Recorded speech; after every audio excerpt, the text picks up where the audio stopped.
அனைவருக்கும் உற்சாகமான இனிய காலை வணக்கம். இன்றைய நாள் ஏப்ரல் 13, 2025 பங்குனி 30ஆம் நாள் ஞாயிற்றுக்கிழமை. அனைவருக்கும் இனிமையான நாளாக அமைய டைகர் குடும்பம் சார்பாக வாழ்த்துகிறோம்.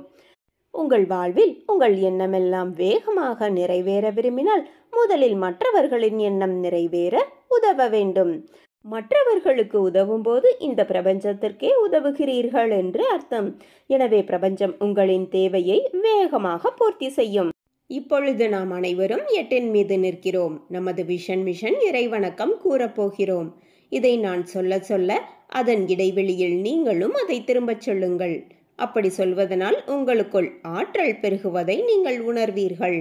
உங்களுக்குள் ஆனந்தமும் ஆரோக்கியமும் நிலைத்திருக்க இது உதவும். Tiger vision. மனம், புத்தி, உடல் மூன்றும் சமநிலையில் இருந்தால் வாழ்க்கை பிரகாசிக்கும்.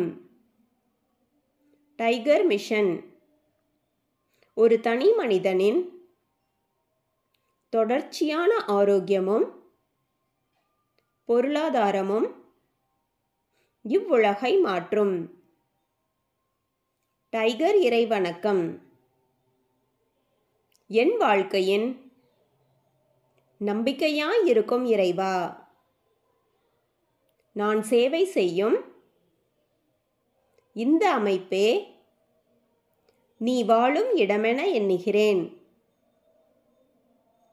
நான் தினமும் செய்யும் பணியே எனது கடமை என நம்புகிறேன். எனது உடலை கண்ணும் கருத்துமாய் பாதுகாப்பதே எனது பொறுப்பு என உணர்கிறேன். நன்றி இறைவா. நாம் ஆயுள் முழுவதும் ஆரோக்கியத்தோடு ஆனந்தமாய் வாழ்வதற்கு நமக்கு ஆயுள் முழுவதும் ஆசானாய் 8 நடைப்பயிற்சியை கற்றுத்தர வருகிறார் நமது குரு டாக்டர் டைகர் தேன்கூடு பிரபாகரன் அண்ணா அவர்களை உற்சாகத்தோடு வரவேற்கிறோம்.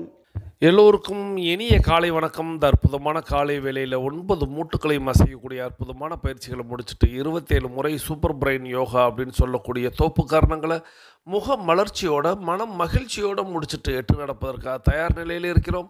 8 மீது இருக்கிறோம். கிழக்கு மேற்காக நடப்பவர்கள் கிழக்கு திசையிலிருந்து மேற்கை நோக்கியும், தெற்கு வடக்காக நடப்பவர்கள் தெற்கு திசையிலிருந்து வடக்கை நோக்கியும் நமக்கான முதலடி எடுத்து வைத்து நடையை தொடங்கலாம். இப்பொழுது பெண்கள் அனைவரும் இடதுபுறமாகவும் ஆண்கள் அனைவரும் வலதுபுறமாகவும், பெண்கள் லெஃப்ட் சைடிலும் ஆண்கள் ரைட் சைடிலும் முதல் அடி எடுத்து வைத்து நடையை தொடங்குகிறோம். நடை இயல்பாக இருக்கிறது, நடை தளர்வாக இருக்கிறது, தோள்பட்டை தளர்வாக இருக்கிறது, கழுத்து குனியாமல் இருக்கிறது, கால்கள் ஒன்றுக்கு முன்பு ஒன்று வருவது போல் நடந்து கொண்டு இருக்கிறோம். கைகள் அதன் இசைவில் அசைந்து கொண்டு இருக்கிறது. சுவாசம் சீர்நிலையில் இருக்கிறது. எண்ணம் நேர்மறையாக இருக்கிறது. மனம் மகிழ்வுடனும் அமைதியுடனும் இருக்கிறது.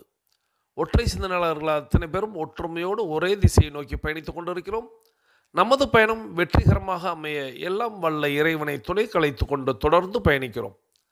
ஒவ்வொரு விடியலும் நமக்கு பல விஷயங்களை கற்றுத்தந்து கொண்டே இருக்கிறது. நாம் பெற்றுக்கொண்டே இருக்கிறோம். அதை வாழ்வில் பயன்படுத்தி வெற்றி கண்டு கொண்டே இருக்கிறோம். அவ்வாறாக இன்றைய விடியலும் நமக்கு பல விஷயங்களை கற்றுத்தரப் போகிறது. நாம் பெற்றுக்கொள்ளப் போகிறோம். அதை வாழ்வில் பயன்படுத்தி வெற்றி காணப் போகிறோம். ஒவ்வொரு நாளும் நமது நடையை தொடங்கும் போது நாம் சில பல நினைவூட்டல்களை நினைவூட்டுவது வழக்கம்.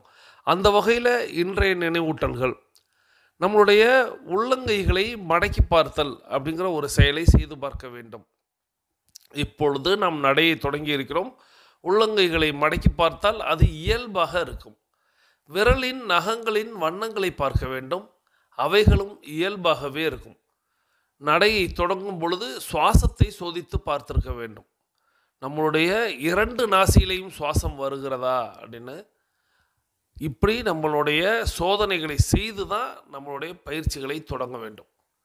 தொடர்ந்து நம்மளுடைய முதல் விஷயமாக நாம் செய்ய வேண்டியது, நம்மளுடைய பயிற்சிகளை, முயற்சிகளை, நிகழ்ச்சிகளை, செயல்களை எதை தொடங்குவதற்கு முன்பாக நம்மளுடைய தாயை வணங்க வேண்டும், நம்மளுடைய தந்தையை வணங்க வேண்டும், நமது குருமார்களை வணங்க வேண்டும், நமது இயற்கையை, இறைவனை, பிரபஞ்சத்தை வணங்க வேண்டும். நம்மளுடைய இஷ்ட தெய்வங்களை வணங்கி கொள்ள வேண்டும். நமது மூதாதையர்கள் முன்னோர்களை வணங்கி கொள்ள வேண்டும். இவ்வாறாக நம்மளுடைய தாய் தந்தை குருமார்கள், இயற்கை இறைவன், பிரபஞ்சம், இஷ்ட தெய்வங்கள், மூதாதையர்கள், முன்னோர்கள் இவர்களை வழிபட்டு அவர்களிடம் அருளாசி பெற்று அவர்களை வழித்துணைக்கு அழைத்து நமது பயிற்சிகளை நாம் தொடங்கி இருக்க வேண்டும். இவ்வாறாக தொடங்கப்படக்கூடிய அத்தனை செயல்களும் வெற்றியில் நிறைவடையும் என்பதை நினைவில் கொள்ளுங்கள். அவர்கள்தான் நமக்கு ஒரு ஊன்றுகோலாக, ஒரு தூண்டுகோலாக நமக்கு என்றென்றும் இருப்பார்கள். நம்மளை சிறப்பாக வழிநடத்துவார்கள், நம்மை வெற்றி பெற செய்வார்கள். அவர்களை வழிக்கு அழைத்து கொண்டு நமது பயிற்சிகளை தொடங்கினோமானால் நிச்சயமாக ஒவ்வொரு நாளும் வெற்றியை நாம் பெறுவோம் என்பதை இந்த நேரத்தில் நினைவூட்டி, தொடர்ந்து நம்மளுடைய இலக்கு எது என்பதை நினைவில் கொண்டு பயணிக்க வேண்டும். இலக்கில்லா பயணம் துடுப்பில்லா படகில் பயணிப்பது போல அப்படின்னு நான் அடிக்கடி சொல்லுவேன். ஸோ இலக்கை நிர்ணயித்து பயணிக்க வேண்டும். இலக்கை நாம் அடைய போகிறோம், தொட போகிறோம், வெற்றி காண போகிறோம் அப்படிங்கிற அந்த எண்ணத்தோடு பயிற்சியை தொடங்கினால் இலக்கு எதுவாக வேண்டுமானாலும் இருக்கலாம். நம்மளுடைய இலக்கு அப்படிங்கிறது எது சம்பந்தப்பட்டதாக இருக்கலாம். ஆனால் இலக்கின் முடிவை மட்டும் மனதில் கொண்டு அதை நோக்கி நாம் பயணிக்கிறோம் என்பதை நினைவில் கொண்டு நமது பயணத்தை தொடங்க வேண்டும். நமக்கு அருகில் குடிநீர் இருக்கும்படியாக பார்த்து கொள்ள வேண்டும். நாம் நடக்கும் இடத்தில் காற்றோட்டம் இருக்கும்படியாக பார்த்து கொள்ள வேண்டும். போதிய வெளிச்சம் இருக்கிறதா என்பதை நினைவில் கொண்டு நமது பயிற்சிகளை நாம் தொடங்க வேண்டும். நமது எண்ணத்தை சுத்தமாகவும் நமது உள்ளத்தை மகிழ்ச்சியாகவும் உற்சாகமாகவும் வைத்து நமது பயிற்சிகளை தொடங்க வேண்டும். புதியவர்கள், பேசிக் கோர்ஸில் பயணிக்கக்கூடியவர்கள் 10:30 நிமிடத்தில் மணியோசை கேட்டதுக்கப்புறம் நடையை மாற்றி நடக்கணும்.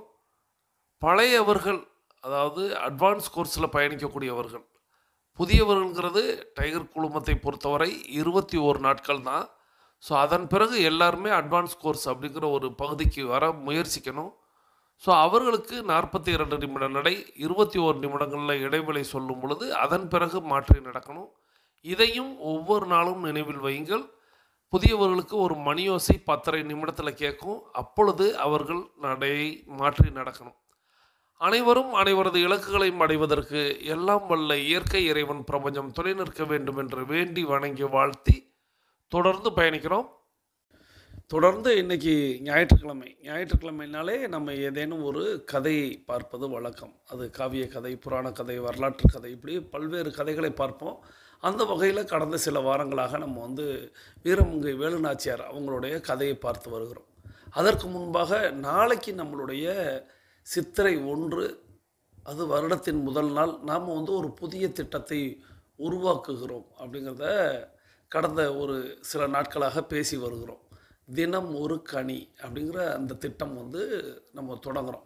இந்த தினம் ஒரு கனி திட்டத்தை நான் சொல்லியிருந்தேன், வாட்ஸ்அப் குழுவாக ஒரு குரூப்பாக ஃபார்ம் பண்ணுறோம். அதில் நம்ம குரூப்புகளில் உங்களுடைய எல்லா வாட்ஸ்அப் குரூப்லையும் நான் இன்றைக்கி அந்த லிங்க்கை உங்களுக்கு ஷேர் பண்ணுறேன். அந்த லிங்க்கை நீங்கள் ஜாயின் பண்ணாலே, நீங்கள் அதில் ஜாயின் குரூப் அப்படின்னு கேட்கும். நீங்கள் ஜாயின் பண்ணிக்கிட்டீங்கனாலே அந்த லிங்க்கில் நீங்கள் இணைந்து கொள்வீர்கள். அதில் நானும் ஃபேமிலி டீம் உறுப்பினர்கள் மட்டும்தான் அட்மினாக இருப்போம். மற்றவங்க எல்லாரும் நீங்கள் ஒரு உறுப்பினராக தான் இருப்பீங்க. இது ஒரு தகவல். இரண்டாவதாக, இந்த லிங்க்கை நீங்கள் வேறு எந்த நண்பர்களுக்கும் ஷேர் பண்ணக்கூடாது, பண்ண வேண்டாம். ஏன்னா இது நம்மளுடைய உறுப்பினர்கள் மட்டும், டைகர் கிளப்பில் பயணிக்கக்கூடிய உறுப்பினர்கள் மட்டும் பங்கு கொள்ளக்கூடியது. ஸோ அதனால் இந்த லிங்க்கை நீங்கள் வேறு யாருக்கும் ஷேர் பண்ண வேணாம். உங்களுடைய நண்பர்கள் யாரும் அந்த லிங்க்கை பார்க்கலை, டைகர் கிளப்பில் பயணிக்கக்கூடியவங்க அப்படின்னா அவங்களுக்கு டைகர் கிளப்பில் உறுப்பினராக இருந்தால் நான் சில பல விதிமுறைகளையும் அதில் கொடுக்க போகிறேன். என்னவெல்லாம் அந்த குரூப்பில் செயல்பட போகிறது அப்படிங்கிறதையும், எப்படியெல்லாம் இருக்கணும் அப்படிங்கிற மாதிரி சில பல விதிமுறைகளையும் நான் தர்றேன். அந்த விதிமுறைகளை உள்ளடக்கிய அந்த லிங்க்கை நீங்கள் அவர்களிடத்தில் ஷேர் பண்ணுங்கள். அவர்களும் இதில் இணைந்து பயணித்து கொள்ளலாம். கூடுமான வரை இன்னொரு தகவலையும் அந்த இடத்துல பதியணும். இதில் உங்களுக்கு நிறைய நண்பர்கள் கிடைப்பாங்க. ஏன்னா இன்றைக்கி மார்த்தாண்டம் டைகர் கிளப்பில் ஒரு உறுப்பினராக உள்ளவங்களுக்கு சென்னை டைகர் கிளப்பில் இருக்கக்கூடிய ஒரு உறுப்பினருக்கும் எண் கிடைக்கிறதுக்கு வாய்ப்பு இருக்குது. ஏன்னா நீங்கள் எல்லோரும் ஒரே குரூப்பில் வரும்பொழுது எல்லாருடைய எண்களும் ஒன்றாக இருக்கும். ஆனால் இதை நீங்கள் தவறுதலாக பயன்படுத்தக்கூடாது. இதுதான் அந்த இடத்துல முக்கியமாக சொல்லணும்னு நினைக்கிறேன். இந்த எண்ணுக்குரியவர்கள் நீங்கள் அறிமுகமாகிய நபராக இருந்து நீங்கள் டைகர் கிளப்பில் கேம்பில் எங்கேயோ நீங்கள் பார்த்த நபர்களாக இருந்தால் நீங்கள் வந்து அவர்களிடத்தில் நீங்கள் வந்து பேசிக்கொள்ளலாம். அதை விடுத்து தெரியாத ஒரு நபரிடத்தில் நீங்களாகவே தொலைபேசி எண்ணை பயன்படுத்தி பேசுவது, அவர்களிடத்தில் நீங்கள் வந்து ஏதேனும் ஒரு விஷயத்தை கொடுப்பது, விற்பது அப்படிங்கிற ஒரு செயல்லாம் செய்யாதீங்க. ஏன்னா இது வந்து நான் முழுக்க முழுக்க சொல்லுவேன், இது தொழிலுக்கான இடம் கிடையாது. இது முழுக்க முழுக்க ஆரோக்கியத்திற்கான இடம்தான். ஸோ நாங்களே எந்த பொருளையும் எந்த ஒரு விஷயத்தையும் யாரிடத்திலும் விற்பதில்லை, திணிப்பதில்லை. நீங்கள் அதை தொடர்ந்து டைகர் கிளப்பில் பயணிக்கக்கூடிய எல்லாருக்குமே தெரிஞ்சிருக்கும். ஆனால் இதில் நிறைய நண்பர்கள் இருக்காங்க, உறுப்பினர்கள் இருக்காங்க, இவர்களிடத்தில் நம்மளுடைய பொருளை விற்கலாம், நம்மளுடைய சேவையை விற்கலாம், ஏதோ ஒன்று உங்களுக்கு தோணும். ஆனால் அதற்கான தளம் இது இல்லை அப்படிங்கிறத மட்டும் நீங்கள் எல்லோருமே மனதில் எண்ணிக்கொள்ளுங்கள். இங்கே இணையப்படுகிற அத்தனை பேரும் உங்களுடைய சகோதர சகோதரிகள் தான். ஆனால் அவர்களிடத்தில் நீங்கள் பழகி, நீங்கள் பார்த்து பழகி பேசி அதன் பிறகு உங்களுக்குள்ளாக, ஏன்னா நிறைய நபர்கள் நான் நிறைய கேள்விப்பட்டிருக்கிறேன், அவங்களுக்குள்ள தொழில் சார்ந்து அல்லது வேறு ஏதோ சார்ந்து கூட அவர்கள் பயணிக்கிறார்கள். அதுக்கு டைகர் கிளப் எப்பொழுதுமே துணை நிற்காது. எதுக்கு? நீங்கள் 2 பேரும் கொடுக்கல் வாங்கல், நீங்கள் தொழில் எது பண்ணி கொண்டாலும் டைகர் கிளப்பு அதுக்கு வந்து பொறுப்பு இருக்காது, துணை நிற்காது. நீங்கள் தனிப்பட்டு அதில் பழகிக்கிறீங்க, நீங்கள் தனிப்பட்டு அவர்களோடு பயணிக்கிறீங்க அப்படிங்கிற மாதிரி தான் அந்த இடத்துல போயிடுமே தவிர, ஏன்னா டைகர் கிளப் போதிப்பதே அதுதான். நான் உங்களை அழைத்துட்டு போவது ஒரு இலக்கை நோக்கி. நான் உங்களை ஆரோக்கியப்படுத்தணும், உங்களை ஆனந்தப்படுத்தணும், உங்களை மகிழ்வாக வச்சுருக்கணும். நீங்கள் ஆயுள் முழுவதும் ஆனந்தத்தையும் அற்புதத்தையும் ஆரோக்கியத்தையும் அனுபவிக்கணும். இது மட்டும்தான். ஆனால் இன்னொரு தொழிலையோ இன்னொரு பொருளையோ நான் உங்களிடத்தில் கொண்டு வந்து கொடுத்தா அது நானே உங்களை மடைமாற்றுவதற்கு சமமாக, திசை திருப்புவதற்கு சமமாக, உங்களுக்கு கவனச்சிதறல் உண்டு பண்ணுவதற்கு ஈடாக அந்த செயலை செய்தது போல் ஆகும். நீங்கள் என்னோடு 5 ஆண்டுகளாக பயணிப்பவர்களுக்கு தெரியும், எந்த ஒரு பொருளையும் எந்த ஒரு விஷயத்தையும் நான் உங்களிடத்தில் திணிப்பதில்லை. ஸோ அதே போல் தான் நீங்களும் இருக்கணும், அந்த உறுப்பினர்களாக பங்கு கொள்ள. ஏன்னா இன்றைக்கி இப்போ பெண்கள் குழு ஆரம்பிக்கிறோம் அப்படின்னா, எனக்கு தெரிந்து இன்றைக்கே ஒரு 50லேருந்து 100 உறுப்பினர்கள் அதில் இணைவதற்கு வாய்ப்பு இருக்குது. அப்போது அவர்களிடத்தில் நிறைய நித்தம் ஒவ்வொருத்தவங்களும் வித்தியாசமாக புகைப்படம், அதாவது பழங்களை அவங்க வந்து காட்டுவாங்க. அப்படி நம்ம பார்க்கும் பொழுது அவர்களை பாராட்டுவோம், கைதட்டுவோம், இதெல்லாம் நடக்கும். அப்படி தொடர்ந்து செய்ய ஒரு சிலர் நம்மளை பாராட்டுகிறார்கள் அப்படின்னு சொல்லும்போது அவர்களோடு நம்ம இணக்கமாகுவதற்கு வாய்ப்புகள் இருக்கிறது. அப்படி அந்த வாய்ப்பை பயன்படுத்தி யாரேனும் ஒரு வியாபாரமோ ஏதேனும் ஒரு பொருளையோ விற்க முனைந்தால் நீங்கள் தான் சுதாரிப்பாக இருந்து கொள்ள வேண்டும். இதுதான் நான் உங்களிடத்துல மீண்டும் பதிய நினைப்பது. இதில் நான் நிறைய முறை நிறைய நபர்களை நான் தனிப்பட்டு அவர்களை கூப்பிட்டு நான் அவர்களிடத்தில் கண்டித்திருக்கிறேன். நீங்கள் இந்த செயலை செய்ய வேண்டாம், டைகர் கிளப் உறுப்பினர்களை நீங்கள் இதில் பயன்படுத்தி கொள்ள வேண்டாம், டைகர் கிளப் உறுப்பினர்களுக்கு நீங்கள் தொந்தரவு கொடுக்க வேண்டாம், டைகர் கிளப் உறுப்பினர்கள் என்னை போன்றவர்கள் தான். நீங்கள் என்னிடத்தில் அந்த விஷயத்தை நீங்கள் என்னிடத்தில் பகிர்ந்தீர்கள் அப்படின்னா அது ஏற்புடையதா இல்லையான்னு நான் சொல்லிவிடுவேன். அதுக்கப்புறம் நீங்கள் முடிவெடுத்து கொள்ளலாம்னு நான் பல்வேறு சகோதர சகோதரிகளை எனக்கு என் நாலேஜுக்கு வரும்போது நான் கூப்பிட்டு கேட்டிருக்கேன். அது சிலருக்கு பிடித்திருக்கு, சிலருக்கு பிடிக்கலை. அதை பற்றி நான் கவலை கொள்ளவில்லை. ஏன்னா நான் உங்கள் எல்லா இடத்துலையும் ஒரே ஒரு விஷயத்தை தான் அடிக்கடி சொல்லிக்கிட்டே இருப்பேன். என்னையவே நீங்கள் மீண்டும் ஒரு கேள்வி கேட்டுக்கொள்ளுங்கள். நம்மளை சரியாக அழைத்துட்டு போகிறாரா, நம்மளை கவனச்சிதறல் ஏற்படாமல் கூட்டிகிட்டு போகிறாரா, நம்மளை வந்து மடைமாற்றாமல் அழைத்து போகிறாரா, இப்படி நீங்கள் என்னையவே சோதிக்க சொல்லும் பொழுது நீங்கள் மற்றவர்களையும் சோதிக்க வேண்டும்ங்கிறது தான் நான் ஒவ்வொரு நாளும் சொல்லாமல் சொல்லிக்கொண்டே இருப்பேன்.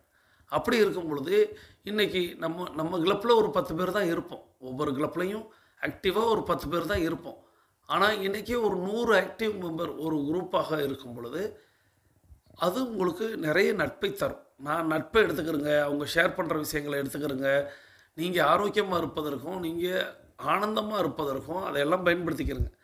ஆனால் நீங்கள் கஷ்டப்படுவதற்கு, நீங்கள் துன்பப்படுவதற்கு, துயரப்படுவதற்கு, நீங்கள் அதை தேவையில்லாமல் பயணப்பட்டு கொள்ளாதீர்கள், பயன்படுத்தி கொள்ளாதீர்கள். இந்த பாயிண்ட் உங்களுக்கு புரிஞ்சிருக்கும்னு நம்புகிறேன்.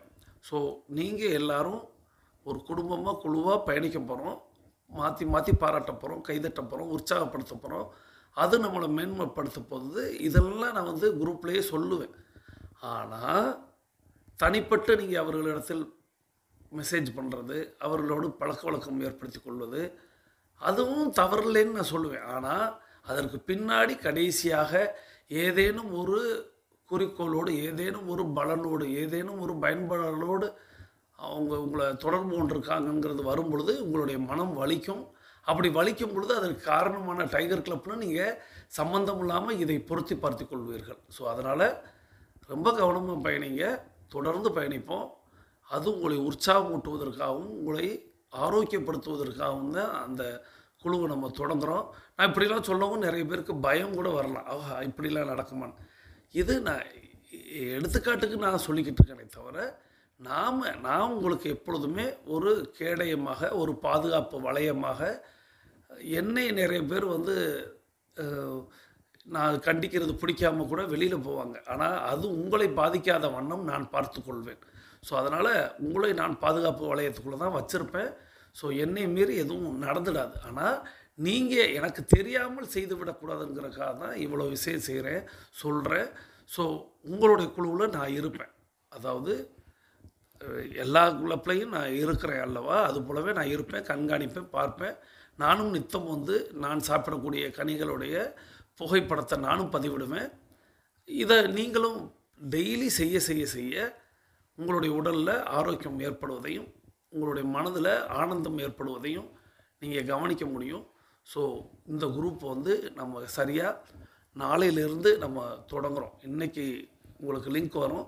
உங்களுடைய நண்பர்களுக்கு இந்த விஷயத்தை, அதாவது டைகர் கிளப் நண்பர்களுக்கு, ஏன்னா நீங்கள் அறிமுகப்படுத்தினவங்க அல்லது உங்களை அறிமுகப்படுத்தினவங்க, அவங்களுக்கு இந்த விஷயத்தை நீங்கள் தொலைபேசியில் அழைத்து கூட இன்றைக்கே நாளைக்கான புத்தாண்டு வாழ்த்தை சொல்லிவிட்டு, நீ இந்த இதில் இணைந்து கொள், இன்னுமே நீ உனக்கு வந்து நிச்சயம் ஆரோக்கியம் கிடைக்கும், நீ எங்களோடு இணைந்து பயணிக்கும் பொழுது ஒரு 100 நபர்கள் நித்தம் நித்தம் அதை வந்து அவங்க கொண்டாடும் பொழுது, அதை பார்க்கும் பொழுது எல்லாருக்குமே ஒரு உற்சாகத்தை தரும். அதுதான் நான் ஆசைப்படுவதே.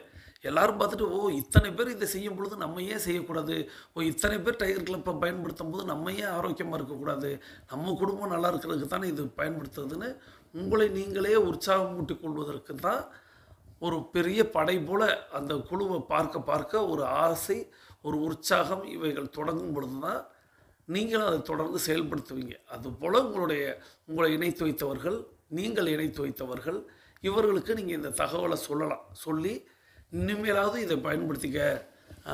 எல்லா குரூப்லேயும் வந்து நான் அதாவது பிரபாரன் ஷேர் பண்ணியிருக்கிறாரு, ஸோ அதை நீங்கள் வந்து ஜாயின் பண்ணிக்கிறங்க.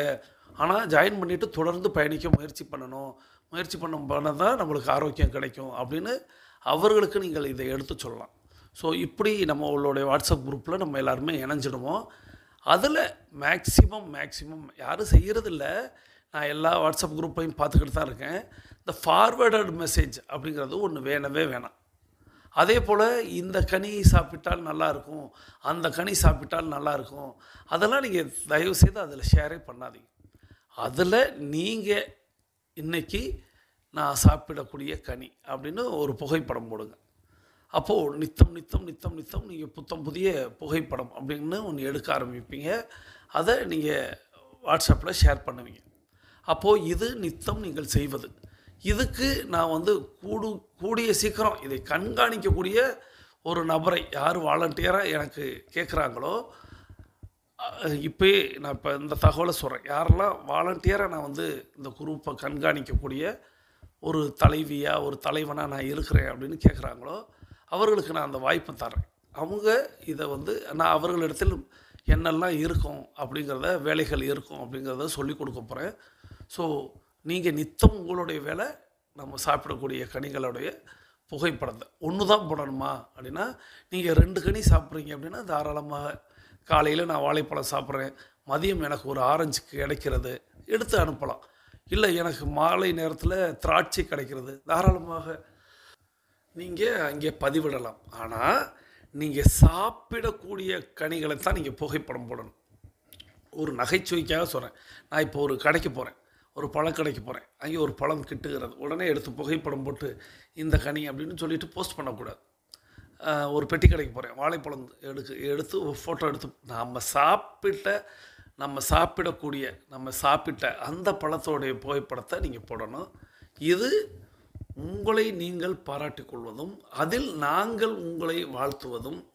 உடனே நான் பார்த்துட்டேன், நான் கைதட்டலை அப்படின்னு என்னையெல்லாம் எண்ணிக்கொள்ளாதீர்கள். நான் அப்படி கைதட்டுறதா இருந்தால் ஒரு நாளைக்கு 100 முறை நான் கைதட்டுவது அப்படிங்கிறது வாட்ஸ்அப்லேயே சொல்கிறேன். அது கொஞ்சம் சாத்தியமற்றதாக இருக்கும். ஆனால் நான் கவனிப்பேன், கண்காணிப்பேன், நீங்கள் எத்தனை பேர் சரியாக தொடர்ந்து செய்கிறீங்க அப்படிங்கிறது. அதற்கு வருங்காலங்களில் விருது கூட வழங்கலாம்னு அன்றைக்கி பேசிக்கிட்டோம், ஃபேமிலி டீமோடு பேசிக்கொள்ளும் பொழுது. ஸோ யார் தொடர்ந்து ஒரே நேரத்தில் ஒரே மாதிரி நல்ல நல்ல கனிகளை தேர்வு செய்து நித்தம் கனிகள் எடுத்துக்கொள்கிறார்களோ அவர்களில், ஏன்னா நிறைய பேர் வருவோம், அதில் நானும் இருப்பேன்னு வச்சுக்கோங்களேன். அதில் நான் சொல்லிட்டேன், எல்லாருமே யாராக இருந்தாலும் ஃபேமிலி டீம் உறுப்பினர்களாக இருந்தாலும் சரி, தொடர்ந்து பயன்படுத்துபவர்களை தொடர்ந்து கடைபிடிப்பவர்களுக்கு விருது அப்படிங்கிறத நம்ம ஒவ்வொரு ஆண்டும் கொடுக்கலாம் அப்படிங்கிற மாதிரி. ஏன்னா இது நாமளே உற்சாகமூட்டி கொள்வதற்காகத்தான். ஸோ அப்படி அந்த வாட்ஸ்அப் குரூப்பில் நீங்கள் நித்தம் ஒரு புகைப்படம் பதிவிட வேண்டும். அதே போல் நான் சொல்லிட்டேன், அந்த குரூப்பை நீங்கள் மீடியா விசிபிலிட்டி அப்படிங்கிறத நீங்கள் மாற்றிக்கணும். அப்படி மாற்றினீங்க அப்படின்னா உங்களுடைய கேலரியில் போய் இந்த ஃபோட்டோஸ்லாம் சேவ் ஆகாது ஒன்று. அதே போல் இப்போ தொடக்க காலகட்டத்தில் இப்பொழுதைக்கு நான் ஃபோட்டோ டெலீட் ஆகிறது அப்படிங்கிறது ஒரு வீக் ஒரு வாரம் வரையே நான் வைத்திருக்கிறேன். ஆனால் போக போக 24 மணி நேரத்தில் அதுவாகவே அழிந்து விடுவது போல் செட் பண்ண போகிறோம். ஸோ அதனால் இப்பொழுதைக்கு தொடக்கத்தில், ஏன்னா எத்தனை உறுப்பினர்கள் வரப்போகிறோம் தெரியல, அப்போது ஒரு நாளைக்கு இப்போ குறைந்தபட்சம் ஒரு 50 உறுப்பினர்கள் இணைகிறார்கள் அப்படின்னா 50 புகைப்படம் அப்படிங்கிறது நம்மளுடைய வாட்ஸ்அப்பில் வரும். ஸோ அதுவே இன்னும் 5 நாட்களில் 250 புகைப்படங்களாக மாறும். அப்போது ஒரு வாரம் வரையே தாக்கு பிடிக்கலாம். ஆனால் உறுப்பினர்கள் அதிகரிக்க நம்ம அதை 24 மணி நேரத்தில் அளிப்பது போல் நம்ம செய்வோம். இது நீங்கள் உங்களுடைய நண்பர்கள் இடத்துல காட்டலாம். இங்கே பாருங்கள், எங்கள் உறுப்பினர்கள் எல்லாம் எத்தனை பேர் எத்தனை விதமாக கனிகள் சாப்பிட்றாங்கன்னு பாருங்கள், இதை நாங்கள் ஒரு திட்டமாக செயல்படுத்துகிறோம், இதன் வாயிலாக எல்லாருமே ஆரோக்கியமாக இருக்கிறோம், எல்லாரையும் உற்சாகமூட்டுறோம்னு. அப்போது உங்களுடைய குடும்ப உறுப்பினர்கள்ட்டையோ உங்களுடைய நண்பர்கள் வட்டத்திலையோ நீங்கள் அதை காட்டி அவர்களையும் நம்மளை போல் பின்தொடர வைப்பதற்கு, அவர்களையும் ஆரோக்கியப்படுத்துவதற்கு இதை ஒரு வாய்ப்பாக நீங்கள் யூஸ் பண்ணலாமே தவிர அவர்களுக்கு இந்த லிங்க்கை மட்டும் ஷேர் பண்ணாதீங்க. அவர்களுக்கு நீங்கள் ஸ்க்ரீன்ஷாட் அடித்து கூட கொடுங்க. ஸோ இந்த மாதிரி எங்களுடைய பாருங்கள் எத்தனை விதமான கனிகளை நித்தம் எங்களுடைய உறுப்பினர்கள் சாப்பிடுகிறார்கள் அப்படிங்கிற மாதிரி காட்டலாம். ஸோ நான் அந்த குரூப்பில் அந்த டிஸப்பியரிங் மெசேஜ் நான் செட் பண்ணிவிடுவேன். நீங்கள் மீடியா விசிபிலிட்டியை மட்டும் ஆஃப் பண்ணிக்கிறங்க. அது எப்படின்னு நீங்கள் சாதாரணமாக வாட்ஸ்அப்பில் அந்த குரூப்பை கிளிக் பண்ணிங்கனாலே ஒரு 2வது பாயிண்ட்டாக வரும், நோட்டிஃபிகேஷன் மீடியா விசிபிலிட்டி அப்படி வரும். அந்த மீடியா விசிபிலிட்டியை ஆன் பண்ணுறதா ஆஃப் பண்ணுறதா கேலரிக்கு போகிறதான்னு கேட்கும். நீங்கள் என்னை கேட்டால் ஆஃப் பண்ணிக்கிறங்க. வேறு யாருக்கும் அந்த ஃபோட்டோவெல்லாம் நீங்கள் ஷேர் பண்ண போகிறதில்ல, ஏன்னா வெறும் பழங்களாக தான் வரப்போகுது. ஸோ அதனால் ஒன்றும் அரிதான பழங்கள்லாம் யாரும் சாப்பிட போகிறதில்ல. அதனால் நீங்கள் அதை ஆஃப் பண்ணிக்கலாம். ஸோ இப்படி வச்சுக்கிட்டிங்கன்னா உங்களுக்கு எத்தனை மெசேஜ் வந்தாலும் அது ஒன்றும் உங்களை பாதிக்க போகிறதில்ல. ஏன்னா என்னை விட உங்களுக்கு அதிக மெசேஜ் வந்துவிட போவதில்லைன்னு நான் நினைக்கிறேன். ஏன்னா நான் பலமுறை சொல்லியிருக்கேன், நம்மளுடைய உறுப்பினர்கள், என்னுடைய தேன்கூடு கஸ்டமர்கள், இன்னும் என்னுடைய நண்பர்கள் வட்டம், கல்லூரி வட்டம், என்னுடைய விளையாடக்கூடிய தோழர்கள்னு எத்தனையோ குழு அத்தனையிலையும் ஆயிரக்கணக்கான மெசேஜ் அப்படின்னு நித்தம் வரும். ஸோ நானே அதை மெயின்டைன் பண்ணும்போது உங்களுக்கு இந்த குழு பெரிய விஷயத்தை தராது, பாதிக்காது. ஸோ அதனால் நீங்கள் தாராளமாக நீங்கள் அப்படி வச்சுக்கலாம். இப்போ நம்மளுடைய 21 நிமிடம் அப்படிங்கிறது நிறைவுக்கு வருகிறது. வாருங்கள் அனைவரும் தொடங்கிய திசைக்கு வந்து விடலாம். கிழக்கு மேற்காக தொடங்கியவர்கள் கிழக்கு திசையிலும், தெற்கு வடக்காக தொடங்கியவர்கள் தெற்கு திசைக்கு வந்து விடுகிறோம். நமது உள்ளங்கைகளை மடக்கி பறிக்கிறோம், இறுக்கமாக இருக்கிறது. விரலின் நகங்களின் வண்ணங்களை பறிக்கிறோம், சிவப்பு வண்ணத்தில் மாறி இருக்கிறது. சுவாசத்தை சோதித்து பறிக்கிறோம். 2வது நாசிலும் சுவாசம் வரக்கூடிய இந்த வேளையில் நமக்கு அருகில் இருக்கக்கூடிய குடிநீரை எடுத்து நிறுத்தி நிதானித்து ருசித்து பருகிக்கொள்கிறோம். தண்ணீர் பருகுதல் என்பது ஒரு கலை என்பதை நாம் அறிவோம். தண்ணீர் பருகும் பொழுது நமது கவனத்தை நீரில் வைப்போம், நீரின் தன்மையில் வைப்போம், நீரின் சுவையில் வைப்போம். நீரை நிதானமாக பருகுவோம். இப்போது நமக்கு அருகில் இருக்கக்கூடிய மொபைல் ஃபோனை கையில் எடுத்துக்கிட்டு கருத்து பதிவிட போயிடும். இன்றைக்கி நம்ம என்ன கருத்து பதிவிட போயிடும் அப்படின்னா, முதல் கருத்தாக நேற்றைக்கு நிறைய பேர் வந்து நான் 2வது கேள்வி அப்படின்னு ஒன்று, நான் கேள்வியே கேட்கல, நீங்கள் பதில் சொல்லுங்கன்னு சொன்னேன். ஒவ்வொருத்தவங்களும் ஒவ்வொரு மாதிரி உறுதிமொழி எடுத்திருந்தீங்க. ஒரு சிலர் என்னை பற்றி சொல்லியிருந்தீங்க, ஒரு சிலர் உங்களை பற்றி சொல்லியிருந்தீங்க. நிறைய விஷயங்களை நிறைய பேர் வந்து பதில் சொல்லியிருந்தீங்க. மிக்க மகிழ்ச்சி. ஆனால் எப்பொழுதும் போல பதிலளிக்கக்கூடியவர்கள் தான் பதிலளித்தாங்க. மற்றவர்கள் அவர்களை நான் அப்படியே கடந்து வந்து விடுகிறேன். அதிலேயே ஒரு சகோதரி எழுதியிருந்தாங்க, நாங்கள் உங்களை பின்தொடர்கிறோம், நீங்கள் எங்களை பார்த்து கொள்ளுங்கள்னு. நான் அப்படியே உங்களை மட்டும் பார்த்துக்கிறேன், பதிலளிக்காதவங்களுக்கு நம்ம எந்த பதிலும் நம்ம எதிர்பார்க்க தேவையில்லை அப்படிங்கிறத சொல்லி, இப்போது நம்ம 3 கேள்விகளுக்கு விடையளிக்க போகிறோம். முதல் கேள்வி, தினசரி நடவடிக்கை அறிக்கையை சமர்ப்பித்து விட்டீர்களா? இதற்கு நீங்கள் உற்சாகமூட்டக்கூடிய பதிலோடு அதற்கான பதிலை சொல்லுங்கள். தினசரி நடவடிக்கை அறிக்கையை நீங்கள் சமர்ப்பித்து விட்டீர்களா? 2வதாக, இப்பொழுது கோடை காலம், வெயில் எல்லா ஊர்லேயுமே சுட்டு இருக்கிறது. இந்த காலத்தில் நீங்கள் உங்களுடைய தாகத்தை நீர் தவிர வேறு எதை கொண்டு தீர்த்து கொள்கிறீர்கள்? நீர் தவிர வேறு எதை கொண்டு தீர்த்து கொள்கிறீர்கள்? அதாவது தாகம் எல்லாருக்குமே ஏற்படுகிறது, நீர் அருந்துகிறோம். இருப்பினும் கூடுதலாக ஏதேனும் ஒரு குளிர்பானங்கள்னால் நீங்கள் ஏதோ செயற்கையில் தயாரித்தது மட்டும் சொல்லலை, இயற்கையாக நம்மளே தயாரிப்போம் அல்லவா, அது மாதிரி ஏதேனும் எடுத்துக்கொள்கிறீர்களா? அல்லது இந்த தண்ணீர் பழம் போன்ற, அல்லது இன்னும் அந்த நீர் சம்மந்தப்பட்ட வெள்ளரிக்காய், இன்னும் பல்வேறு வகையான, நான் சொன்னால் நீங்கள் அதை பதிலாக சொல்லிடுவீங்கிறக்காக தான் நான் அந்த இடத்துல யோசிக்கிற மாதிரி சொல்கிறேன். ஸோ நீங்கள் உங்களுடைய பதில்களை தாருங்கள். நீரை தவிர உங்களுடைய தாகத்தை தீர்ப்பதற்கு வேறு ஏதேனும் எடுத்துக்கொள்கிறீர்களா? அது என்ன அப்படிங்கிறத சொல்லுங்கள்.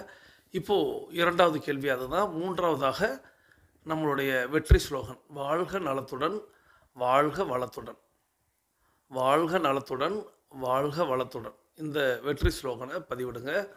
இதுதான் இந்த 3 கேள்வி. இந்த 3 கேள்விகளுக்கும் விடையளித்து கொண்டே பேசிக் கோர்ஸில் இருக்கக்கூடிய சகோதர சகோதரிகள், நீங்கள் அஃபர்மேஷன் விசுவலைசேஷன் செய்துட்டு மீதம் இருக்கக்கூடிய ஆடியோவை கேட்க வாங்க. ஏன்னா முக்கியமான ஆடியோவே இனிமேல் தான் வரப்போகுது. அது கதையும் ஆகட்டும், நாளைக்கு புத்தாண்டை நம்ம எப்படி கொண்டாடுவது அப்படிங்கிறதையும் சொல்ல போகிறோம். ஸோ அதனால் நீங்கள் அஃபர்மேஷன் விசுவலைசேஷன் செய்துட்டு மீதம் இருக்கக்கூடிய ஆடியோ கேட்க வாங்க. அட்வான்ஸ் கோர்ஸில் இருக்கக்கூடிய 42 நிமிட நடைக்காரர்களுக்கான அடுத்த சுற்று தொடங்குகிறது.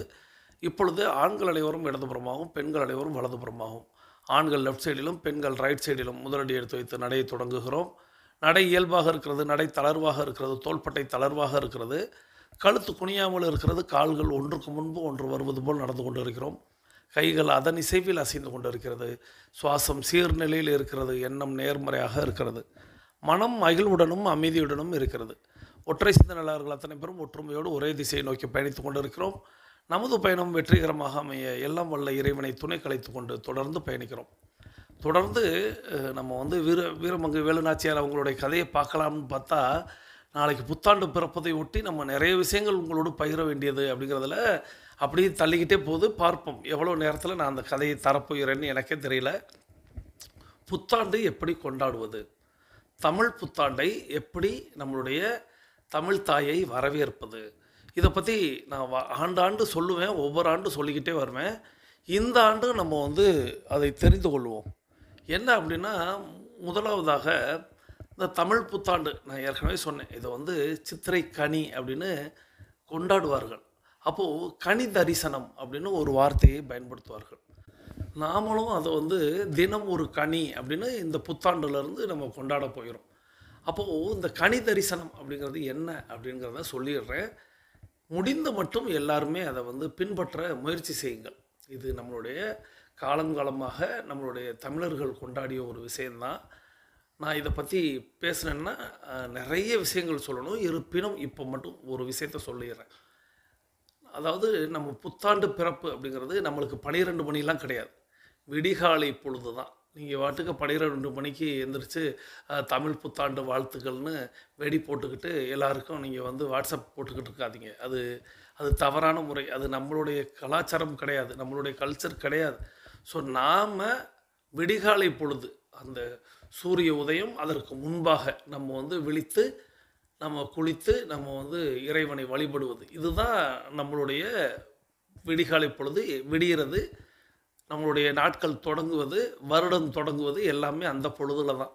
ஸோ அதனால் விடிகாலையில் நம்ம எழுந்து குளித்து நாம் வழிபாடு செய்ய போகக்கூடிய, அது உங்களுடைய வீட்டில் ஒரு அறையாக இருக்கலாம், அல்லது உங்கள் வீட்டில் நீங்கள் சாமி ரூம்னு தனியாக வச்சுருந்தாலும் சரி, இல்லை சாமி ரூம் வந்து பொதுவாக இருந்தாலும் சரி, அந்த சாமி ரூமில் நீங்கள் போய் விழிக்கும் பொழுது உங்களுக்கு பிடித்த தெய்வம், உங்களுடைய தெய்வம்னு நீங்கள் வச்சுருப்பீங்க. ஒரு புகைப்படம் வச்சுருப்பீங்க, சிலை வச்சுருப்பீங்க, ஏதோ நிறைய கூட வச்சுருப்பீங்க. அவைகளை அலங்கரித்து வைத்திருங்கள். அலங்கரித்து வைக்க அவர்களுக்கு முன்பாக நிறைய கனிகள் இருப்பது போல் பார்த்து கொள்ளுங்கள். நிறைய கனிகள், முடிந்த மட்டும் எத்தனை கனிகள் நீங்கள் வாங்கி வைக்க முடியுமோ, படைக்க முடியுமோ அத்தனை கனிகளை நாளைக்கு ஒரு நாளைக்கு நீங்கள் வந்து நிறைய அந்த சுவாமிகளுக்கு முன்னாடி வச்சுட்டு, ஒரு கண்ணாடி, நிலை கண்ணாடி அல்லது உங்களுடைய முகம் தெரியும்படியாக உங்கள் வீட்டில் வச்சுருப்பீங்கள்ல கண்ணாடி, அந்த கண்ணாடியை நீங்கள் உங்களுடைய சுவாமி படங்களுக்கு மத்தியில் வச்சு நீங்கள் முதல்ல நீங்கள் குளிக்கிறீங்க, குளிச்சுட்டு வழிபாடு செய்ய போகிறீங்க. விடிகாலை பொழுதில் நீங்கள் உங்கள் முகத்தை நீங்கள் கண்ணாடியில் பார்த்து, அந்த கண்ணாடியின் வழியாக அனைத்து கனிகளையும் பார்த்து, உங்களுடைய தெய்வத்தை பார்த்து நீங்கள் தரிசனம் பண்ணணும். உங்களை நீங்கள் பார்க்கணும். நான் நம்மளுடைய தத்துவமே அதான், டைகர் கிளப்புடைய முக்கியத்துவமே அதான், தத்துவமே அதான். உங்களுக்குள்ளாக இறைவன் இருக்கிறார். அப்போது நீங்கள் அதை மனதில் கொண்டு உங்களின் வாயிலாக, கண்ணாடியின் வழியாக நீங்கள் வந்து அந்த கனிகளையும் நீங்கள் அலங்கரித்து வைத்திருக்க தெய்வங்களையும் உங்களையும் நீங்கள் காணுங்கள். கண்டு நீங்கள் வணங்கலாம், சிரிக்கலாம், மகிழலாம், விஷுவல் கூட பண்ணலாம். அப்படி உங்களை நீங்கள் பாருங்கள். உங்கள் வழியாக, கண்ணாடியின் வழியாக நீங்கள் கனிகளை எல்லாம் பாருங்கள். ஸோ இதுக்கு பேர் கனி தரிசனம் அப்படின்னு நம்ம ஆண்டாண்டு சொல்லிக்கிட்டு தான் வர்றோம். ஸோ இந்த ஆண்டும் நீங்கள் அதை முயற்சி செய்யுங்கள். வாழ்நாள் முழுவதும், அதாவது இந்த ஓராண்டு அப்படின்னு சொல்லுவாங்க, இந்த ஓராண்டு முழுவதும் உங்களுக்கு கனிகள் அப்படிங்கிறது, ஏன்னா கனிங்கிறது உணவு, மனிதனுடைய அத்தியாவசிய உணவு. அதுதான் இன்றைக்கி அது அனாவசிய உணவாக மாறிடுச்சு. அவ்வளோ விலை அப்படிங்கிறது போயிடுச்சு. அதனால் அதை சாப்பிட முடியுமாங்கிற அளவுக்கு எல்லாருக்கும் என்ன தோன்றும் அளவுக்கு விலைவாசி அப்படிங்கிறது இருக்குது. அது உங்களுக்கு ஆண்டாண்டு காலத்துக்கும் ஆயுள் முழுவதுக்கும் நிறைந்து கிடைப்பதற்கு இந்த புத்தாண்டில் உங்களுக்கு எது கண்ணில் தட்டுப்படுதோ, எது நீங்கள் வந்து விரும்பி கேட்குறீங்களோ அது இந்த ஆயுள் முழுவதும் கிட்டும், ஆண்டு முழுவதும் கிட்டும் அப்படிங்கிறத நீங்கள் விஷுவலாக கண்ணாடி வழியாக பார்க்க போகிறீங்க. விஷுவலைசேஷனுங்கிறது அகக்கண்ணில் பார்ப்போம். இது நீங்கள் கண்ணாடி வழியாக பார்க்க போகிறீங்க. அந்த நிறைந்த அந்த கனிகளோடு, உங்களுடைய இஷ்ட தெய்வங்களோடு உங்களுடைய முகத்தை நீங்கள் பார்க்கும் பொழுது, அந்த பூரிப்பை பார்க்கும் பொழுது, அந்த ஆனந்தத்தை பார்க்கும் பொழுது, அது இந்த ஆண்டு முழுவதும் உங்களை பின்தொடரும். அந்த மகிழ்வும் சரி, உங்களுடைய உணவும் சரி, உங்களுடைய ஆரோக்கியமும் சரி, உங்களுடைய ஆனந்தமும் சரி உங்களோடு பின்தொடரும் அப்படிங்கிறது. அது மாதிரி நீங்கள் எண்ணிக்கொண்டு செய்யுங்க. இதை உங்கள் வீட்டில் உள்ளவங்களையும் செய்ய வைங்க. ஒவ்வொரு உறுப்பினர்களையும், உங்கள் வீட்டு உறுப்பினர்களை அழைத்துட்டு போய் கண்ணாடியில் பாருங்கள் அப்படிங்கிறத சொல்லுங்கள். முடிந்த மட்டும் உங்கள் முகத்திலே நீங்கள் விழிக்க பழகுங்கள். அன்னைக்கு மட்டும் உங்கள் முகத்திலே நீங்கள் விழிக்க பழகுங்க. இதை எல்லாரிடத்திலும் நீங்கள் இன்றைக்கே சொல்லிவிடுங்க. நாளை காலையில் நீங்கள் யாரையும் நீங்கள் பார்க்குறீங்களோ இல்லையோ, போகிறீங்க, குளிக்கிறீங்க, குளிச்சுட்டு பூஜை அறைக்கு வர்றீங்க, பூஜை அறையில் வந்து உங்களை நீங்கள் இப்படி பார்க்குறீங்க அப்படின்னு சொல்லுங்கள். ஸோ உங்களையும் அலங்கரித்து கொள்ளுங்கள், உங்களுடைய தெய்வங்களையும் அலங்கரித்து கொள்ளுங்கள், உங்கள் தாய் தந்தை குருமார்களை எண்ணிக்கொள்ளுங்கள் அந்த நேரத்தில். ஸோ இதை மட்டும் செய்யுங்க. நிச்சயமாக இந்த ஆண்டு உங்களுக்கு ஒரு அற்புதமான ஆண்டாக அமையும். உங்களுக்கு என்னுடைய முன்கூட்டிய அட்வான்ஸுன்னு சொல்லுவாங்கள்ல, இனிய தமிழ் புத்தாண்டு நல்வாழ்த்துக்களை தெரிவித்துக் கொள்கிறேன். நாளை காலையில் நீங்கள் கட்டாயமாக ஆடியோ கேட்கணும். ஸோ அந்த ஆண்டில் அந்த முதல் நாளில் நீங்கள் எதை செய்கிறீங்களோ அது அந்த ஆண்டு முழுவதும், ஆயுள் முழுவதும் உங்களுக்கு பின்தொடரும். அப்போது நீங்கள் நாளைக்கு 8 நடை நடக்கணும். நீங்கள் நாளைக்கு ஆடியோ கேட்கணும். உங்களுடைய குடும்ப உறுப்பினர்களையும், முடிந்த மட்டும் உங்களுடைய நண்பர்களையும் நீங்கள் வந்து இந்த விஷயத்தை சொல்லி அவர்களை பின்தொடர வைங்க. டைகர் கிளப்லையும் அவங்களை இணைச்சி வைங்க. இந்த இன்றைய தினம் ஒரு கனி அப்படிங்கிற ஒரு திட்டத்தையும் சொல்லி அவர்களையும் நீங்கள் தாராளமாக இணைத்து வையுங்கள். இது நிச்சயமாக இந்த ஆண்டில் உங்களுக்குள்ளும் டைகர் கிளப்பிலும் ஒரு பெரிய மாற்றத்தை தரும் அப்படிங்கிறத இந்த நேரத்தில் சொல்லி, தொடர்ந்து நம்மளுக்கு இப்போ ஒரு 10 நிமிடம் தான் இருக்குது.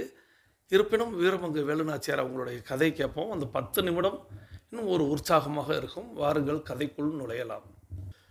கூடுதலாக ஒரு விஷயம், நான் உங்களுடைய சுவாமி படங்களை அலங்கரியுங்கள்னு சொன்னேன், பழங்கள் வையுங்கள்னு சொன்னேன். ஆனால் கூடுதலாக உங்கள் வீட்டில் இருக்கக்கூடிய பணம், அது ஒரு ரூ. 100, ரூ. 200, ரூ. 500 இப்போ இருக்குது அப்படின்னா அதை கொஞ்சம் நிறைந்து அந்த தட்டில் வைங்க.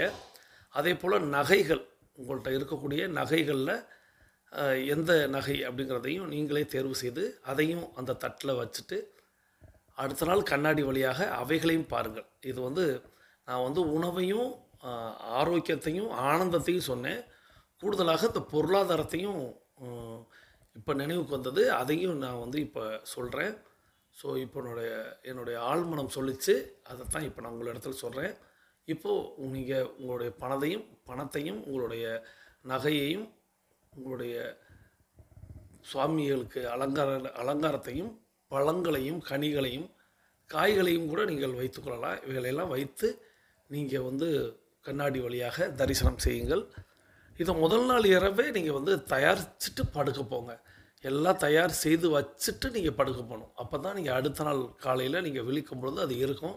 காலையில் எந்திரித்து அதை அலங்கரித்து கொள்ளலாம்னு விட்டு விடாதீர்கள். உங்கள் வீடு பாதுகாப்பான வீடாக தான் இருக்கும். அதனால் நகையை நீங்கள் வெளியில் வைக்கலாம். அப்படிங்கிறதுனால நான் இந்த விஷயத்தை கொஞ்சம் யோசித்து சொல்கிறேன். இருப்பினும் அதை செய்யுங்க. வீடு பாதுகாப்பான வீடு தானே எல்லாருக்குமே, அதனால் தாராளமாக பண்ணி பாருங்கள். நிச்சயமாக இந்த ஆண்டு அற்புதமான ஆண்டாக அமையும். இப்போ நம்ம கதைக்குள்ளே நுழையலாம். 5 ஆண்டுகளுக்கு முன் அனுமந்தகுடியில் பெற்ற தோல்வி புண் இன்னும் தஞ்சை மன்னனின் உள்ளத்தில் ஆறவில்லை.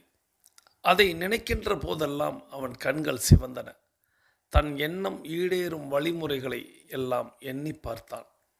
ராமநாதபுரம் சீமைக்கும் சிவகங்கை சீமைக்கும் இரத்த சம்பந்தம் இருப்பதனால் களம் இறங்கும்போது அவர்கள் கைகோர்த்து கொள்கின்றனர்.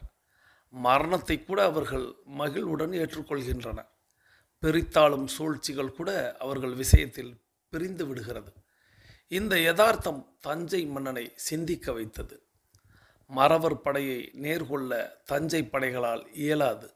அதனால் அடுத்த முயற்சிகளில் தஞ்சை மன்னன் இறங்கினான். மராட்டிய படையின் துணையை அவன் நாடினான். தஞ்சை மன்னனின் விருப்பத்தை நிறைவேற்ற மராட்டியத்திலிருந்து பெரும் படை ஒன்று தஞ்சை வந்தது. அதை கண்டதும் அனுமந்தகுடியை கைப்பற்றிவிட்டது போன்ற தஞ்சை மன்னனின் மனம் துள்ளி குதித்தது. ஸோ இப்போ ஒரு 5 ஆண்டுகள் ஆயிடுச்சு. அந்த அனுமந்தகுடி அப்படிங்கிற ஒரு போர் நம்ம பார்த்தோம் அல்லவா. அப்போது அதில் ஏற்பட்ட வலி இருக்கிறது அல்லவா, அது புண்ணாகவே தஞ்சை மன்னனுக்கு உறுத்திக்கிட்டே இருக்கு. அப்போது எதனால் தோல்வி அப்படின்னு சிந்தித்து கொண்டே இருக்கிறான். மன்னன்னா நிச்சயமாக எதில் தோல்வியுற்றோங்கிறத சிந்தித்து அதை சரி செய்வது அப்படிங்கிறது தான் மன்னர்களுடைய சிந்தனையாகவே இருக்கும். அப்போது ராமநாதபுரம் சிவகங்கை இந்த 2 சீமையும் இரத்த சம்பந்தம் உள்ளதாக இருக்காங்க. ஸோ 2 பேரும் இரத்த சம்பந்தம் உடையவர்கள். இங்கு இருப்பவர்களை அங்கு திருமணம் செய்து தருகிறார்கள், அங்கு இருப்பவர்களை இங்கு திருமணம் செய்து தருகிறார்கள், உறவினர்களாக இருக்கிறாங்க. ஸோ அதனால் களம் இறங்கும்போது அவங்க கை கோர்த்துக்கிறாங்க. மரணத்தை கூட மகிழ்வோடு எடுத்துக்கிறாங்க. ஸோ பிரித்தாளும் சூழ்ச்சி அப்படின்னு ஒன்று பண்ணலாம் அப்படின்னு பார்த்தா அந்த பிரித்தாளும் சூழ்ச்சியே பிரிந்து விடுகிறது. அப்போது இந்த மறவர் படையை நம்ம நேர்கொள்வதற்கு தஞ்சை படைக்கு இயலலை. அப்போது இதோட விட்டுவிட முடியாது, நம்ம அடுத்த முயற்சி பண்ணணும் அப்படின்னு சொல்லிட்டு மராட்டிய படையிடம் அவங்க போய் மராட்டிய நாட்டில் அவங்களுடைய துணையை கேட்குறாங்க. இப்போ அவங்க ஒரு பெரிய படையை மராட்டிய படை தஞ்சை சேர்ந்துருச்சு. தஞ்சை சேர்ந்ததும் தஞ்சை மன்னனுக்கு அனுமந்தகுடியை இப்பயே கைப்பற்றியது போல் மனம் துள்ளி குதிக்குது. இந்த படையை வச்சு ரொம்ப எளிதாக நான் சிவகங்கை ராமநாதபுரம் மன்னர்களை எளிதில் எதிர்கொள்ள முடியும் அப்படின்னு ஒரு எண்ணம் வந்துருச்சு.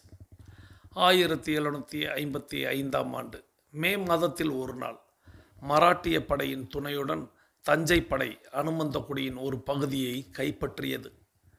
இந்த செய்தியை கேட்டு சிவகங்கையிலிருந்தும் ராமநாதபுரத்திலிருந்தும் போர்ப்படை ஒன்று அனுமந்தகுடிக்கு புறப்பட்டு சென்றது. ஸோ 1755ஆம் ஆண்டு மே மாதத்தில் இந்த மராட்டிய படையோடு போய் தஞ்சை மன்னன் வந்து அனுமந்தகுடியோட ஒரு பகுதியை கைப்பற்றிட்டார். இந்த படையை கொண்டு போய் நிறுத்திட்டார். இந்த விஷயம் கேள்விப்பட்டவும் சிவகங்கை சீமையிலிருந்தும் ராமநாதபுரம் சீமையிலிருந்தும் போர்ப்படை வந்து அனுமந்தகுடியை நோக்கி வருது. தாண்டவராயன் பிள்ளை, வெள்ளையன் சேர்வை, சிலம்பு வாத்தியார் வெற்றிவேல் தலைமையில் வந்த படை அனுமந்தகுடியை முற்றுகையிட்டது. தாண்டவராயன் பிள்ளை, வெள்ளையன் சேர்வை, சிலம்பு வாத்தியார் வெற்றிவேல் இவங்க தலைமையில் வந்த அந்த படை போய் அனுமந்தகுடியை முற்றுகையிடுது. வெற்றியை தரிசிக்க வேண்டிய வழிமுறைகளை திட்டமிட்டது. மூவர் தலைமையில் 3 பிரிவுகளாக படைகள் பிரிக்கப்பட்டன. ஸோ எப்படி நம்ம வந்து அனுமந்தகுடியை கைப்பற்றுவது, எப்படி நம்ம வெற்றியை எளிதாக்குவது அப்படின்னு இந்த 3 பேரும் ஆலோசனை பண்ணுறாங்க, வழிமுறைகளை திட்டமிடுறாங்க. மூவர் தலைமையில் 3 பிரிவுகளாக படைகள் பிரிக்கப்பட்டன. இந்த நேரத்தில் சிவகங்கை சீமை ராமநாதபுரம் வீரர்கள் முகத்தில் ஆச்சரியம். எதிரியின் பகுதிகளில் வெள்ளை கொடிகள், ஓங்கி உயர்ந்த மரங்கள் அனைத்தும் வெள்ளை கொடியை பிடித்து நின்றன. ஆம், எதிரிகள் வெள்ளை கொடியை பறக்கவிட்டு போர் நிறுத்தத்திற்கு சமிங்கை செய்தனர். எல்லாரும் போருக்கு ஆயத்தமாயிட்டாங்க, திட்டமிட்டாங்க. 3 பிரிவாக பிரிஞ்சுட்டாங்க. பிரிஞ்சுட்டு அவங்களுக்குள்ள ஒரு பெரிய ஆச்சரியம். என்ன ஆச்சரியம்னா, எதிரி படையிலிருந்து வெள்ளை கொடி காட்ட ஆரம்பிச்சிட்டாங்க. எல்லா இடங்களிலும் வெள்ளை கொடியை வந்து பறக்க விட்டுருக்காங்க. இது என்னடா போரே ஆரம்பிக்கலை, சண்டையே போடலை. நம்மளுக்கு வந்து ஒரு நகைச்சுவை காட்சி நினைவுக்கு வந்திருக்கும் எல்லாருக்குமே. நடிகர் வடிவேலுடைய அந்த புலிகேசி திரைப்படத்தில் வெள்ளை கொடி காட்டுவார்ல, அந்த காட்சி எனக்கு நினைவுக்கு வந்தது. உங்களுக்கும் நினைவுக்கு வந்ததா அப்படிங்கிறத நீங்கள் தாராளமாக சொல்லுங்கள். இப்போது பறக்க விட்டு போர் நிறுத்தத்திற்கான சமிகையை சொல்கிறாங்க. போர் இல்லாமலே வெற்றியா? வீரப்படைகள் வியந்து நின்றன. சிறிது நேரத்தில் கைப்பற்றிய பகுதியிலிருந்து தஞ்சை படை வெளியேறியது. கடந்து செல்லும் போது கூட ஆபத்து வரக்கூடாது என்ற எண்ணத்தில் ஆயுதம் ஏந்திய தஞ்சை வீரர்கள் கரங்கள் வெள்ளை கொடியை தாங்கி சென்றன. போரே இல்லாமல் எப்படி வெற்றி கிட்டியதுன்னு இவங்க யோசிச்சுக்கிட்டு இருக்கும்போதே அவங்க கைப்பற்றிய இடத்துலேருந்து தஞ்சை படை வெளியேறுது. அப்படி வெளியேறும்போது கூட ஏதேனும் ஆபத்து வந்து விடக்கூடாதுன்னு கையில் ஆயுதம் ஏந்தாமல் வெள்ளை கொடியோடையே அவங்க போகிறாங்களாம். கடைசி வீரன் அனுமந்த கொடியை கடந்து செல்லும் வரை சீமை படைகள் வேடிக்கை பார்த்தன. தஞ்சை படையில் வந்து கடைசி வீரன் போகிறது வரைய இவங்க பார்த்துக்கிட்டு இருக்காங்க. என்னதான் நடக்குது, ஒன்றுமே புரியலையே அப்படின்னு. நமது பகுதியை ஆக்கிரமித்தது ஏன்? இப்போது களத்தில் சந்திக்காமல் நழுவி செல்வது ஏன்? இந்த வினாக்களே சிவகங்கை சீமையின் வீரர்களை குழப்பி கொண்டிருந்தன. ஏன்னா நம்ம பகுதியை அவங்க தான் கைப்பற்றினாங்க. கைப்பற்றின அவங்களே இப்போ விட்டுட்டு போகிறாங்க. எதுக்காக கைப்பற்றணும்? எதுக்காக இப்போ போரை சந்திக்காமலே விட்டு போகணும்? ஒன்றுமே புரியலையே. இந்த வினாவுக்கு என்னதான் பதில்? அப்போது ஓடி வந்த ஒற்றன் ஒருவன், அமைச்சர் அவர்களே, வெள்ளைக்கார தளபதி காளியத்து என்பவன் தஞ்சை தளபதியை சந்தித்து சென்றான். அமைச்சர் அவர்களே, வெள்ளைக்கார தளபதி காளியத்து தஞ்சை தளபதியை சந்தித்து சென்றான். அடுத்த நிமிடமே வெள்ளை கொடிகள் ஏற்றப்பட்டன. அதன் பின் நமது மண்ணிலிருந்து எதிரிகள் வெளியேறும் நிகழ்ச்சி நடந்தேறியது என்று சொல்லி முடித்தான். ஸோ ஏன்னு இவங்க சிந்திச்சுக்கிட்டு இருக்கும்போதே ஒரு ஒற்றன் ஓடியாந்து சொல்கிறான் அமைச்சர்கிட்ட, வெள்ளைக்கார தளபதி காளியத்துங்கிறவன் தஞ்சை தளபதிகிட்ட போய் பேசினான். பேசிட்டு போன அடுத்த நிமிடமே இவங்க வந்து வெள்ளை கொடியை காட்டிட்டு நமது மண்ணிலிருந்து அவங்க வெளியேறிட்டாங்க அப்படின்னு சொல்லி முடிக்கிறான். ஆங்கில தளபதிக்கும் தஞ்சைக்கும் என்ன தொடர்பு? நமக்குள் நடக்கும் போராட்டத்தில் அந்நியர் நுழைவது ஏன்? எதனால்? இது போன்ற புது வினாக்கள் அவர்கள் நெஞ்சில் உட்கார்ந்து கொண்டன. ஆங்கில தளபதியும் இந்த தஞ்சைக்கும் என்னதாங்க தொடர்பு? என்ன சொன்னாமே, எதுக்காக போகிறாங்க? அவங்க யார் அந்நியர்கள் நமக்குள்ள? அப்படிங்கிற அது ஒரு கேள்வி அவங்களுக்குள்ள புத்தம் புதிய பல கேள்விகளை உருவாக்கி கொண்டிருக்கக்கூடிய இதே தருவாயில் நம்மளுடைய 42 நிமிட நடை அப்படிங்கிறது நிறைவுக்கு வருகிறது. இன்றைக்கி வெறும் ஒரு 8 நிமிடம் தான் கதை கேட்டோம். இருப்பினும் சொல்ல வேண்டிய கருத்துக்கள் சொல்ல வேண்டிய நாட்களில் சொல்லணும் அப்படிங்கிறதுனால புத்தாண்டை எப்படி கொண்டாடுகிறோம், தினம் ஒரு கனி திட்டத்தை எப்படி நம்ம செயல்படுத்துகிறோம் அப்படிங்கிறத பார்த்தோம். அடுத்த வாரத்தில் இந்த கதையை இன்னும் முழுமையாக பார்க்கலாம் அப்படிங்கிறத சொல்லி மீண்டும் உங்கள் எல்லாருக்கும் என்னுடைய முன்கூட்டிய இனிய தமிழ் புத்தாண்டு நல்வாழ்த்துக்களை தெரிவித்து இப்போ நம்ம எல்லாரும் தொடங்கின திசைக்கு வந்து விடுகிறோம். கிழக்கு மேற்கா தொடங்கியவர்கள் கிழக்கு திசையிலும் தெற்கு வடக்கா தொடங்கியவர்கள் தெற்கு திசைக்கு வந்து விடுகிறோம். நமது உள்ளங்கைகளை மடக்கி பறிக்கிறோம், இறுக்கமாக இருக்கிறது விரலின் நாங்களின் வண்ணங்களை பறிக்கிறோம், சிவப்பு வண்ணத்தில் மாறி இருக்கிறது சுவாசத்தை சோதித்து பார்க்கிறோம். 2வது நாசிலும் சூப்பராக சுவாசம் வரக்கூடிய இந்த வேளையில் நாம் அனைவரும் கிழக்கு திசையை நோக்கி நின்று அஃபர்மேஷன் விசுவலைசேஷன் செய்து இன்றைய நாளை தொடங்குவோம். இன்றைய நாள் உங்களுக்கு அற்புதமான நாளாக அமையட்டும். இன்றைய நாளில் தங்களது குடும்பம் மகிழ்ச்சியோடும் ஆரோக்கியத்தோடும் செல்வ வளங்களோடும் இருப்பதற்கு எல்லாம் வல்ல இயற்கை இறைவன் பிரபஞ்சம் துணை நிற்க வேண்டும் என்று வேண்டி வணங்கி வாழ்த்தி மீண்டும் சந்திப்போம், கலந்து சிந்திப்போம். வாழ்க நலத்துடன், வாழ்க வளத்துடன். நன்றி.